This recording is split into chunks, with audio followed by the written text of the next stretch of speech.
Welcome back to Learn Economia. In this video, we'll be discussing the Physical Quality of Life Index.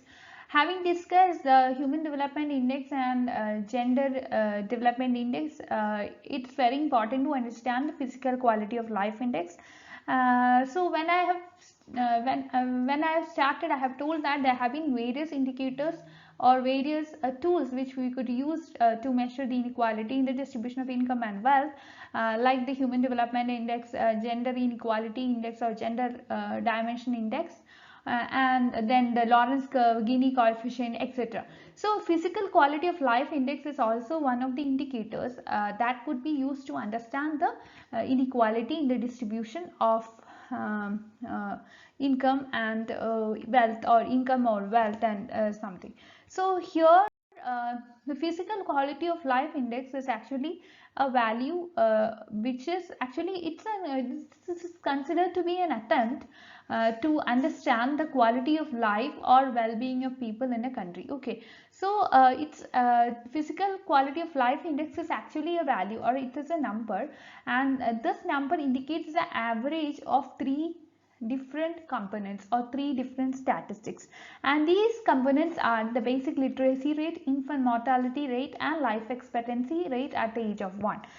All these three components are equally weighed on a scale which ranges between 0 and 100. Okay, now the concept itself or the methodology of going for physical quality of life index is developed by Morris D. Morris, and he developed this concept for the Overseas Development Council in the mid 1970s. So so he considered this method was developed as one of the measures which was created due to the dissatisfaction with the use of GNP as an indicator of development. We have already discussed that GNP or GDP or national income is not considered to be this cannot be considered as an indicator of development, especially when this capture only growth, and we know that this GNP or GDP or national income could not help to understand the development aspects like the physical quality of people or inequality existing in the nation, or the well-being or well-development or welfare of the citizens. As a result, there have been various indicators or various developments or various measures adopted by various governments and international organizations to go for capturing the development aspect. So physical quality of life index is one such attempt made to understand or made to capture the indicator of development. Now, PQLI or Physical Quality of Life Index, this can be regarded as an improvement when you consider GNP or GDP or per capita income, because it definitely or it obviously captures something above the GNP or something above the GDP.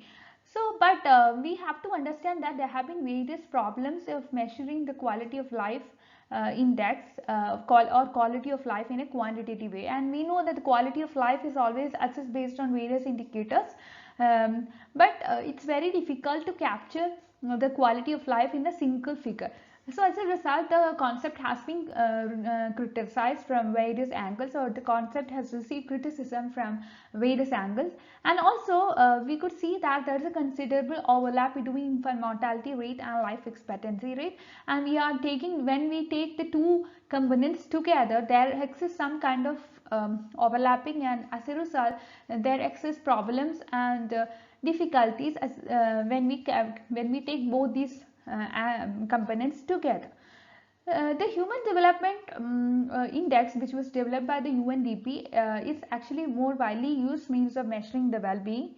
Still, it has got some problems. We have done a video on Human Development Index of UNDP. If you haven't watched that video, please go and watch it, because that will give you a clear-cut understanding of what the Human Development Index is all about. Now, coming to the steps to calculate physical quality of life index, first of all, what you have to do is you have to find the percentage of population that is literate. That is, you have to understand the literacy rate. Okay. Then you have to go for the infant mortality rate, that is out of the 1000 deaths. You have to go for that. Then you have to go for what? Life expectancy rate. So life expectancy rate, you know, then you go for the physical quality of life. For that, what you have to do is that illiteracy rate you can add along with index infant mortality rate along with index life expectancy. So you have to add both all the three of these together and divide the figure by 3. So we'll be getting an average. Okay. So what you can conclude from this is that increase in national income and per capita income are not the real indicators of economic development, as it has got, or these have got many limitations, and increasing incomes of a country are concentrated in the hands of a few people, and this cannot be considered as a development, because this will lead to inequality, and inequality, as we know, it's a hindrance to development. And development of a country should be such that the living standards of the people should rise, the basic requirements of the citizens should be fulfilled, and all.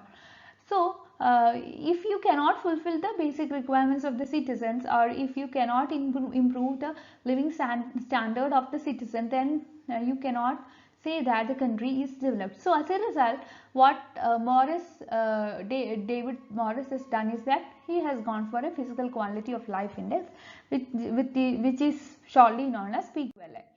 And in this index, the betterment of physical quality of life of human beings is considered in order to go for economic development. And the level of physical quality of life actually determines the level of economic development as such.